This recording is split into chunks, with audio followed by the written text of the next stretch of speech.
Muito bem, nós nos encontramos hoje nos Sindicatos Metalúrgicos de São Paulo, no centro da capital paulista. Eu vou falar com o engenheiro. A engenharia e a metalurgia são, digamos, irmãs siamesas no processo de industrialização, né, das nações. Eu vou falar com o Pedro Celestino Pereira, que preside o Clube de Engenharia. É uma entidade que existe desde 1880, é eclética, ela não é exatamente um sindicato ou um órgão de classe, no sentido mais assim clássico de agregar uma categoria. Sendo engenheiro, pode participar do clube. Pedro Celestino, a engenharia brasileira muito afetada pela crise e pela desindustrialização, gerando desemprego, desmonte, sobretudo das pequenas empresas de engenharia. Como é que vocês estão enfrentando essa situação? O Clube de Engenharia, historicamente, se movimenta em torno de 3 grandes eixos. A engenharia, naturalmente, a soberania e a democracia. Nós entendemos que esses 3 eixos estão hoje sendo profundamente atingidos por uma política, uma ação deliberada do governo federal que não tem o menor compromisso com o interesse nacional, com o interesse social, com a preservação do nosso patrimônio público, o que leva a um desemprego sem precedentes. Entre engenheiros, entre especialistas, pessoal técnico qualificado, o desemprego é maciço. Nós somos uma categoria com mais de 1.100.000 profissionais registrados, teoricamente, em atividade. Temos um desemprego de mais de 100.000 engenheiros. E o que tem ocorrido é o desmonte de equipes. Não adianta você formar gente sem ter equipe. E o que aconteceu? Nós, nos últimos 60 anos, criamos empresas que são detentoras de um patrimônio gerencial, tecnológico, administrativo, fabuloso, que levaram a nossa engenharia e a nossa produção industrial a mais de 40 países do mundo. Essas empresas estão sendo destruídas. Sob a alegação de corrupção de dirigentes, destroem as empresas e os empregos. Vejam o que fazem com a Petrobras. A Petrobras, nos seus 60 anos de existência, organizou uma cadeia produtiva de mais de 5.000 empresas, nacionais e estrangeiras, responsáveis por mais de 800.000 empregos. O que estão fazendo com a Petrobras é esfoliá-la como se esfolia pétalas de alcachofra. Vão esvaziando a empresa. Como privatizar a Petrobras? É muito difícil porque ela está profundamente enraizada no imaginário do nosso povo, com uma conquista de soberania, desmontam a empresa. Com isso, as empresas que dela dependiam ficam sem serviço, fecham e desempregam trabalhadores. Eu acompanho os sindicatos metalúrgicos e o que ele acabou de falar, eu vivenciei recentemente numa greve na Bardella. A Bardella tinha como seus 2 clientes principais as empresas do Eike Batista, que é um aventureiro, mas tinha também há décadas a Petrobras.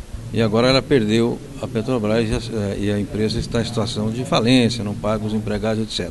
É bom dizer isso porque o noticiário contamina muito o debate sobre a questão da Petrobras, introduzindo um elemento político partidário que existe, mas não é o elemento central. Eu queria voltar aqui ao Pedro para não ficar fazendo discurso, mas pegando um aspecto político. Ontem foi 19 de abril, o dia do nascimento do Getúlio. Eu entrevistei o presidente do Sindicato de Economistas, que é o Pedro Afonso, e destacou um apego muito forte que havia do Getúlio a 3 elementos que ele citou. O apego à questão do petróleo, a questão do aço e energia. Muito bem. Nós temos um governo hoje que é um governo fantástico, um governo tutelado por interesses internacionais. Eu te pergunto, é teoria da conspiração achar que ainda haja governo a serviço de potência para transformar um país como o Brasil numa colônia, ou isso é apenas uma coisa de conjuntura? Não. Você levantou bem a questão de Vargas. O Brasil de 1500 a 1930 era um país meramente exportador de produtos primários. Ao Brasil, açúcar, cacau, café, borracha, ouro. Em 30, Getúlio dá início à Constituição do Estado Moderno Brasileiro.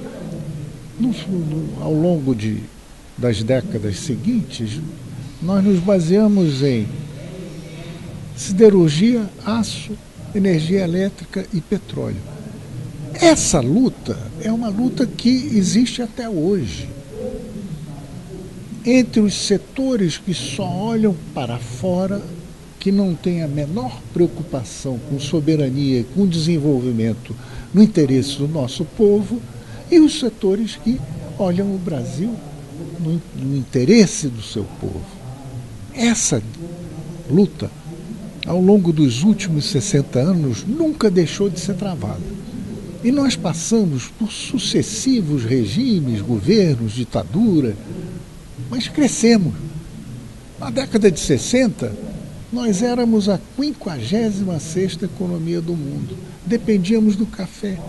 O café representava 70% das exportações brasileiras. Hoje nós continuamos a ser grandes produtores e exportadores de café, e o café só representa 4% do valor das exportações brasileiras. E o Brasil é hoje ainda uma das 10 maiores economias do mundo.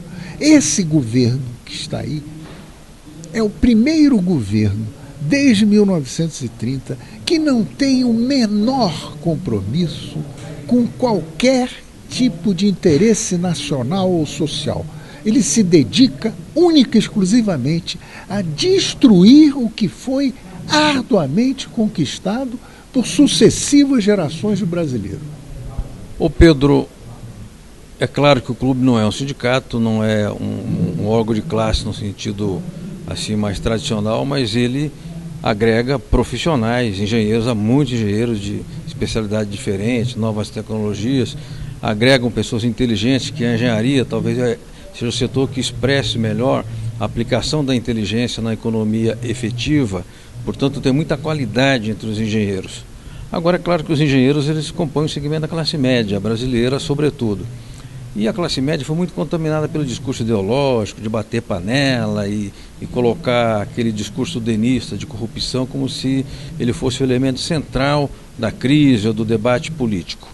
Eu te pergunto, na engenharia, como é que vocês estão dialogando com seus pares, com os engenheiros, no sentido de, digamos, dizer que o interesse nacional ele é permanente, que tem um projeto nacional, é um objetivo permanente, que está acima de uma conjuntura eventualmente político-eleitoral. Vocês têm conseguido trazer os engenheiros para esse debate ou eles estão refratários? Evidente. Eu sou o presidente do clube, eleito por um conjunto de profissionais que representam diferentes tendências políticas, inclusive conservadoras, mas tem a preocupação com a soberania, com a democracia e com a engenharia. Eu vou dar um exemplo que ilustra a gravidade do que estão a fazer com o Brasil.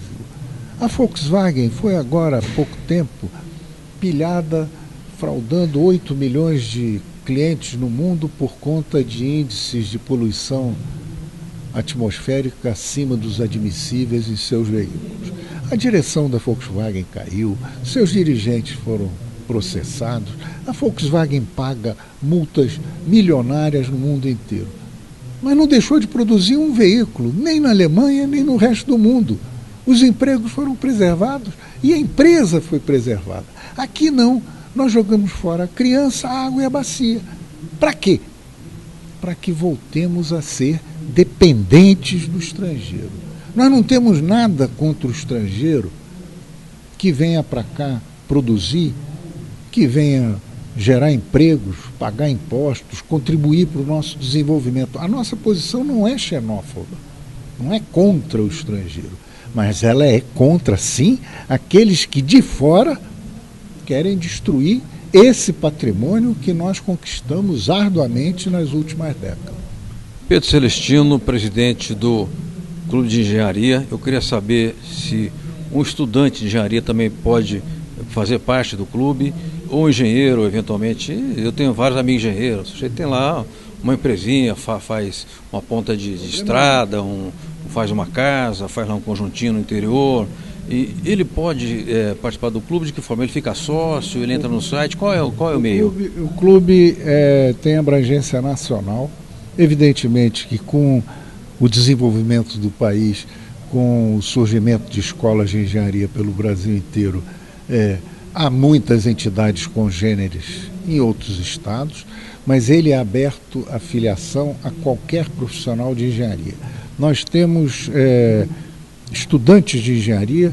Nos últimos 3 anos, mais de 2.000 estudantes de engenharia entraram para o clube.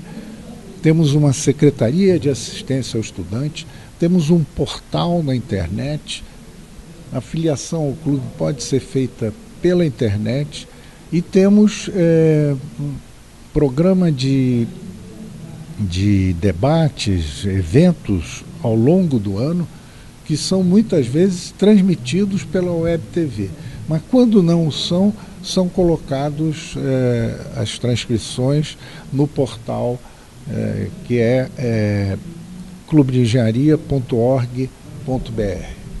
Eu vou fazer uma última pergunta. Disse que aquela seria a última, mas me lembrei que a gente precisava fazer uma observação que até esclarece a cabeça das pessoas.